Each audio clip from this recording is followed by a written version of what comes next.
আমরা যেহেতু জনগণের ভোটাধিকার ও জনগণের মালিকানায় বিশ্বাস করি, সেহেতু নির্বাচন ব্যবস্থার উন্নয়নে আমাদের সংস্কার ভাবনায় গুরুত্ব পেয়েছে অধিক। আমরা মনে করি নির্বাচনের নামে সংখ্যাগরিষ্ঠতার একাধিপত্য ও দুঃশাসন মানুষের উপর চাপিয়ে দেওয়া বা এর মাধ্যমে এক ব্যক্তি বা এক পরিবার বা কোনো গোষ্ঠীর কাছে সকল ক্ষমতা কক্ষীগত করে রাখার কোনো ক্রমেই গ্রহণযোগ্য নয়। এসব আশঙ্কা রোধ করার জন্য নির্বাচনের সাথে সম্পর্কিত নির্বাচন কমিশন সহ অন্যান্য প্রতিষ্ঠানগুলোর সংস্কারের কথা আমরা ভাবছি। নির্বাচন ব্যবস্থার সাথে সম্পর্কিত প্রতিষ্ঠান হিসেবে পুলিশ প্রশাসন, জনপ্রশাসন, বিচার প্রশাসন, দুর্নীতি দমন কমিশন এই 4টি প্রতিষ্ঠানের সংস্কার করা সুষ্ঠু ও অবাধ নির্বাচনের জন্য অপরিহার্য। এসব প্রতিষ্ঠানের সংস্কার জনমালিকানা ভিত্তিক, জবাবদিহিমূলক এবং কল্যাণমূলক রাষ্ট্র ব্যবস্থা প্রতিষ্ঠায় অবদান রাখবে বলে আমি বিশ্বাস করি। এর পাশাপাশি সমাজের সকল স্তরের মানুষের প্রতিনিধিত্ব ও স্বার্থ নিশ্চিত করার জন্য এবং জুলাই গণঅভ্যুত্থানের বার্তাকে প্রতিফলিত করার জন্য সাংবিধানিক সংস্কারের প্রয়োজন আমরা অনুভব করছি।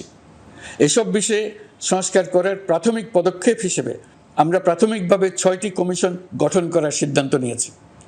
এসব কমিশনের কাজ পরিচালনার জন্য বিষয়ভিত্তিক অভিজ্ঞতা বিবেচনা করে 6 জন বিশিষ্ট নাগরিকের নেতৃত্বে এই কমিশনগুলো পরিচালনা করার দায়িত্ব দিয়েছি। এরপর আরও বিভিন্ন বিষয়ে কমিশন গঠন করার প্রক্রিয়া আমরা অব্যাহত রাখব। নির্বাচন ব্যবস্থা সংস্কার কমিশনের প্রধান হিসেবে দায়িত্ব পালন করবেন ডক্টর বদিউল আলম মজুমদার। পুলিশ প্রশাসন সংস্কার কমিশনের প্রধান হিসেবে কাজ করবেন জনাব সরফরাজ চৌধুরী।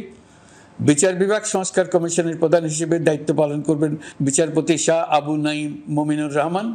দুর্নীতি দমন সংস্কার কমিশনের প্রধান হিসেবে দায়িত্ব পালন করবেন ডক্টর ইফতেখারুজ্জামান।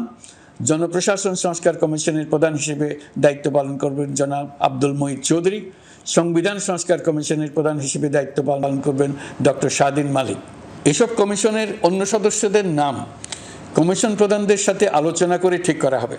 কমিশনগুলোর আলোচনা ও পরামর্শ সভায় উপদেষ্টা পরিষদের সদস্য, ছাত্র, শ্রমিক জনতা আন্দোলনের প্রতিনিধি, নাগরিক সমাজ ও রাজনৈতিক দলের প্রতিনিধিরা উপস্থিত থাকবেন।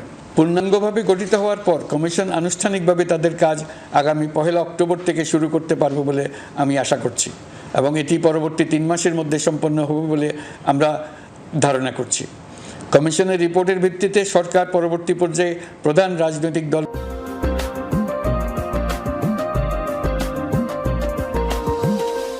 গুলোর সাথে পরামর্শ সভার আয়োজন করবে। চূড়ান্ত পর্যায়ে ছাত্র সমাজ, নাগরিক সমাজ, রাজনৈতিক দলের প্রতিনিধি, সরকারের প্রতিনিধি নিয়ে ব্যাপক ভিত্তিক 3 থেকে 7 দিন ব্যাপী একটি পরামর্শ সভার ভিত্তিতে সংস্কার ভাবনার রূপরেখা চূড়ান্ত করা হবে।